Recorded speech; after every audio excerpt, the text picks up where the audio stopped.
اللہ الرحمن الرحیم۔ ناظرین کرام، یہ حسن اتفاق ہے کہ قصر نبوت کے محل کا اختتام سیدنا فخر دو عالم رسالت مآب حضرت محمد مصطفیٰ صلی اللہ علیہ وسلم پر ہوتا ہے، اور قصر امت کا آغاز اور سٹارٹ جناب سیدنا صدیق اکبر رضی اللہ تعالیٰ عنہ سے ہوتا ہے۔ سیدنا صدیق اکبر رضی اللہ تعالیٰ عنہ عرب کے مشہور خاندان بنو تیم سے تعلق رکھتے تھے، اور اپنے سلسلہ نسب کے 8ویں پشت پر جناب رسالت مآب صلی اللہ علیہ وسلم کے خاندان سے جا ملتے ہیں۔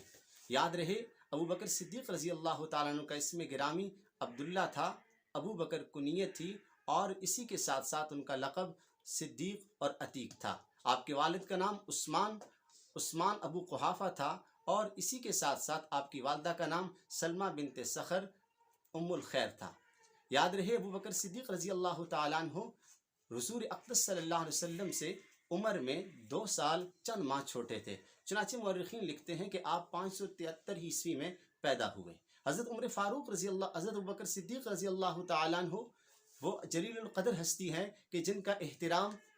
جن کو زمانہ جاہلیت میں بھی اعزازات حاصل تھے۔ حضرت ابو بکر صدیق رضی اللہ تعالیٰ عنہ زمانہ جاہلیت میں لوگوں کی مہمان نوازی کیا کرتے تھے، اس کے لیے اسپیشل ایک گھر بنا رکھا تھا۔ اسی کے ساتھ ساتھ لوگوں کے جھگڑوں کا فیصلہ خود ہی کیا کرتے تھے۔ آپ علم انساب اور علم الاخبار کے نسب ناموں کے ماہر تھے، اور ماہر کے طور پر جانے جاتے تھے۔ آپ خوابوں کی تعبیر بہت اچھی کیا کرتے تھے، اور اس حوالے سے بہت مشہور تھے۔ آپ نے زندگی کے 38ویں سال میں یمن کا اور شام کا سفر کیا ہے۔ شام کے سفر کے ساتھ ساتھ آپ نے یمن کا سفر بھی کیا۔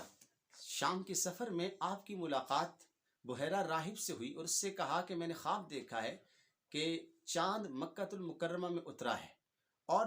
وہ چاند اس کی شاخ ہر گھر میں پہنچی ہے، اور پھر وہ پورا چاند میرے گھر میں آ گیا ہے۔ تو بحیرہ راہب نے آپ کو تعبیر بتائی کہ آپ پیغمبر آخر الزمان صلی اللہ علیہ وسلم کے مددگار اور اعوان میں سے ہوں گے، ان کی مدد کریں گے، آپ ان خوش نصیب لوگوں میں سے ہوں گے جو رسالت مآب صلی اللہ علیہ وسلم کی ہم نواحی اختیار کریں گے۔ آپ نے یمن کا سفر کیا، اور یمن کے ازدی عالم سے ملاقات کی، اور انہوں نے بھی آپ کو یہی خوشخبری دی کہ آپ رسالت مآب صلی اللہ علیہ وسلم کے ساتھی ہوں گے۔ ناظرین کرام، اسی کے ساتھ ساتھ حضرت ابو بکر صدیق رضی اللہ تعالیٰ عنہ نے خلف الفضول کا جو معاہدہ تھا، جو رسول اللہ صلی اللہ علیہ وسلم نے اپنی زندگی کے 20ویں سال میں کیا تھا، رسول اللہ صلی اللہ علیہ وسلم کے ساتھ اس معاہدے میں شریک رہے۔ ناظرین کرام، اسی کے ساتھ ساتھ حضرت ابو بکر صدیق رضی اللہ تعالیٰ عنہ کو رسول اللہ صلی اللہ علیہ وسلم کے ساتھ گہری دوستی اور دل بستگی تھی۔ اسی کے ساتھ ساتھ رسول اللہ صلی اللہ علیہ وسلم کے ساتھ آنا جانا، اٹھنا اور بیٹھنا، نبی کریم صلی اللہ علیہ وسلم کے ساتھ نشست و برخاست آپ کی جاری رہتی تھی۔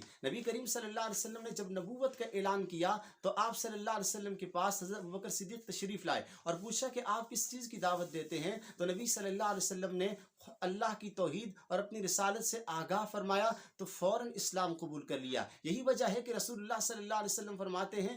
میں نے جس پر بھی اسلام پیش کیا ہے تو اس نے پسو پیش سے کام لیا ہے، ماں سوائے صدیق اکبر رضی اللہ تعالیٰ عنہ کے۔ جب ان پر میں نے اسلام پیش کیا، فوراً بغیر کسی چو چرا کے فوراً اسلام قبول کر لیا، کسی پسو پیش سے کام نہیں لیا۔ ابو بکر صدیق رضی اللہ تعالیٰ عنہ جب مسلمان ہوئے، اور یہ بھی یاد رہے، علامہ ابن حجر اسقلانی رحمۃ اللہ علیہ فرماتے ہیں، جو شارح بخاری ہیں، کہ ابو بکر صدیق رضی اللہ تعالیٰ عنہ پہلے مسلمان ہیں۔ اور یہ بھی یاد رہے کہ راجع قول کے مطابق سب سے پہلے آزاد مردوں میں ابو بکر صدیق رضی اللہ تعالیٰ نے اسلام قبول کیا، عورتوں میں حضرت خدیجہ نے اسلام قبول کیا، بچوں میں حضرت علی رضی اللہ تعالیٰ نے اسلام قبول کیا، اور غلاموں میں حضرت زید رضی اللہ تعالیٰ نے اسلام قبول کیا۔ اور حضرت ابو بکر صدیق رضی اللہ تعالیٰ نے جب اسلام قبول کیا تو آپ چونکہ مکہ کے شرفاء میں سے تھے، اور اسی کے ساتھ ساتھ طلحہ بن عبید اللہ رضی اللہ تعالیٰ نے بھی مکہ کے شرفاء میں سے تھے، لیکن جب اسلام قبول کیا تو مکہ کے ایک رئیس اور سردار جسے کہا جاتا ہے نوفل بن خویلد،